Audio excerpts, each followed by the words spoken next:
So we've got our intake bay laid out. That's one thing we always try and figure out for us is our spacing, because this is going to be a little bit of a complicated build. We have to build from the one side to the other. We don't have all the access. Basically, we got a pool deck we can't drive on. We've got a boulder wall over there. So we always have a lot of experience knowing how to deal with these kinds of things, and that's really helpful for us. And then we have a really good team. As you can see, we've been building this retaining wall because we need to make sure that we can have a good support system for when we put in our stacked slate walls. And then we're going to be putting in the intake bay in this area because that's going to be our skimmer. That's going to replace the skimmer. It's going to be a lot easier to take care of.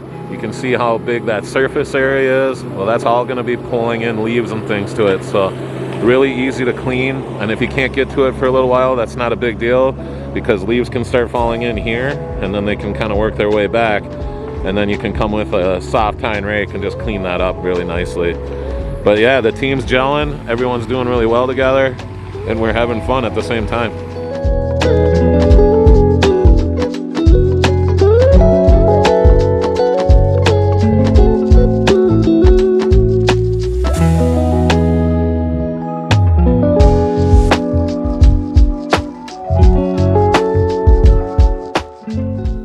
Right in front of Brad right there is another reason people like choosing Pond King water gardens.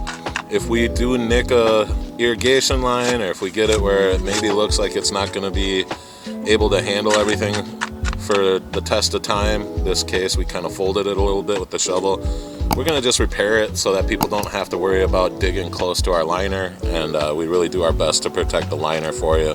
So that's one of the things that we really pay attention to, is just how is this going to last longevity? How do we reduce any risks to the liner? And one of the ways of doing that is making sure people don't have to dig by that liner. So this is a complicated build because we have to build our way from the intake bay out. We have limited access. We can't drive up on the pool deck here. We can't drive in the front of it. So what we have to do is plan ahead of time. That's a lot of reasons why people like us, of our experience, because we have been into these scenarios a few times. Right now what Brad is doing is making sure that there's fabric underneath all of the liner, and we are working on the intake bay. Those aqua blocks are nice and locked in, so we can start building on top of those. Justin's working on the plumbing. We always talk about it as a team, make sure we have a good strategy, because we want this to last the test of time. We got the flow cell in the middle of the bolts. Just a little tip, because if you don't put a flow cell or an aqua block panel or something in between, look how close those lids are, even with that in there, you know. So that just makes it really hard to service year in and year out. So if you decide to do your own service, we've got it all set up where it is fairly easy for you, but we also offer service as well.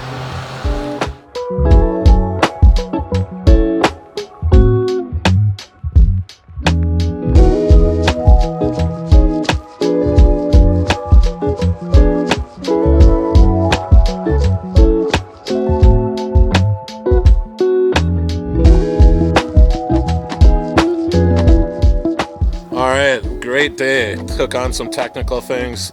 Intake bays, they make it so you don't have to have a skimmer, and anytime we go over 10,000 gallons an hour, that is what we have to install now, is an intake bay. They don't make any bigger skimmers than can handle 10,000 gallons an hour, but we got some real technical stuff in.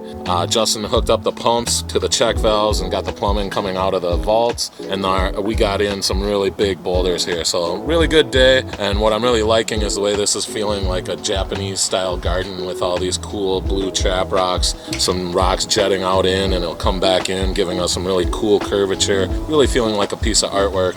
Well, we'll be back tomorrow.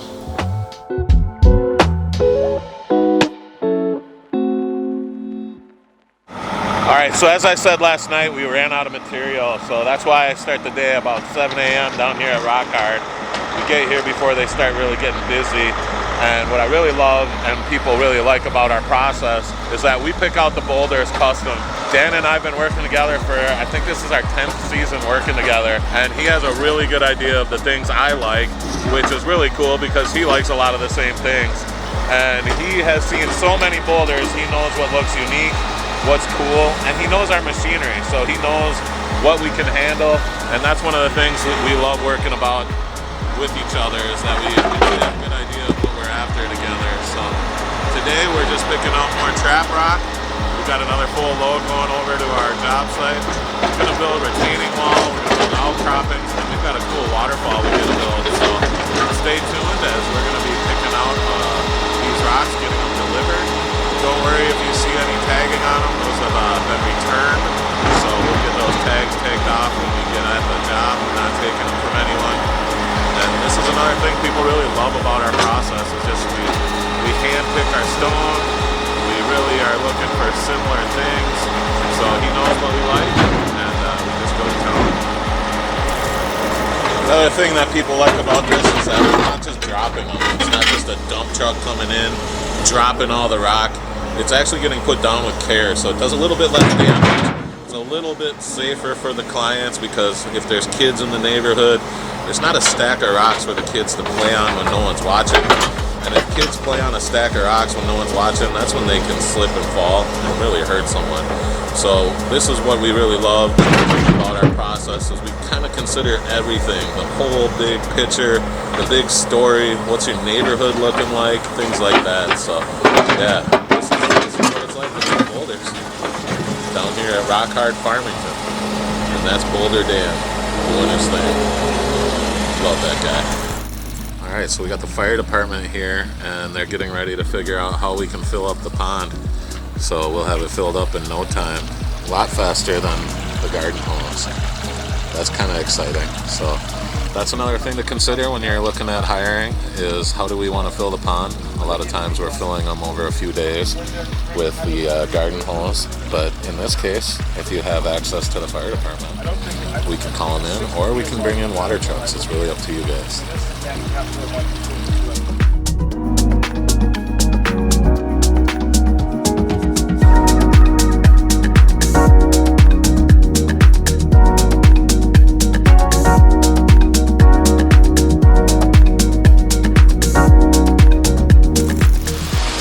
You guys bring any fish with you?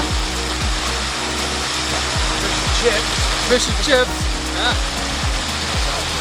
It does sound good. I think it's been maybe 10 minutes and it's half full.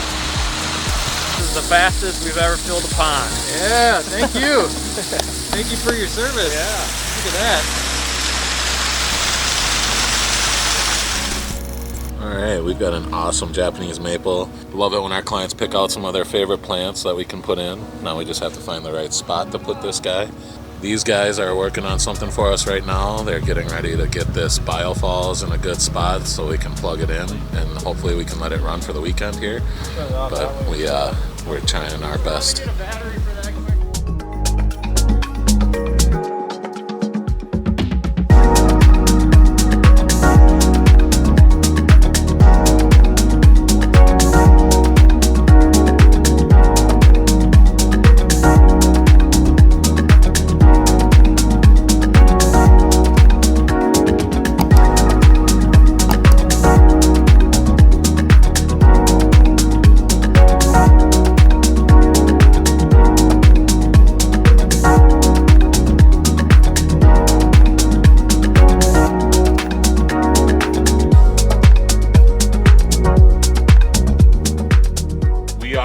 King Water Gardens, where we create living works of art 1 yard at a time.